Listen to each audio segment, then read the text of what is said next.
share ဈေးကွက် stock market ဆိုတာငွေတွေပေါ်ပေါ်များများရနိုင်တယ်လို့မျက်တောင်တစ်ခတ်အတွင်းမှာပဲဘဝပြတ်သွားနိုင်တဲ့နေရာမျိုးပါဒီနေ့မှာတော့အောက်ခြေလူလန်းစားဘဝကနေတနေ့တည်းနဲ့ဒေါ်လာတန်းကြီးချမ်းသာသွားတဲ့လူငယ်တယောက်အကြောင်းရိုက်ကူးထားတဲ့ Money ဆိုတဲ့ရုပ်ရှင်ကိုတင်ဆက်ပေးသွားမှာပါဇက်လိုက် Mike ဟာကိုရီးယားရဲ့စီးပွားရေးချက်ချ share ကုမ္ပဏီတစ်ခုမှာအလုပ်ဝင်နေတဲ့လူငယ်လေးပါသူကအရန်ချမ်းသာခြင်းပေမဲ့တကယ်တမ်းအလုပ်ထဲမှာတော့ share ရောင်းဝယ်မှုတစ်ခုမှမလုပ်နိုင်လို့ commission တပြားမှမရတဲ့အသုံးမကျတဲ့သူဖြစ်နေပါတယ်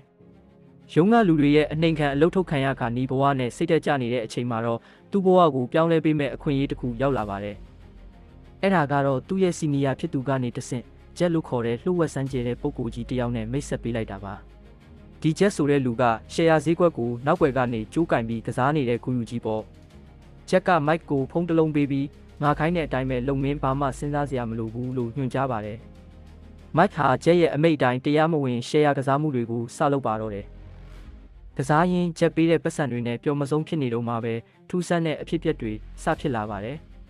ဂျက်နဲ့ပတ်သက်မိတဲ့တခြားဘရိုကာတွေဟာတယောက်ပြီးတယောက်တန်တရားဖြစ်ဖွယ်တည်ဆုံးကုန်တာကို Mike သတိထားမိလာပါတယ်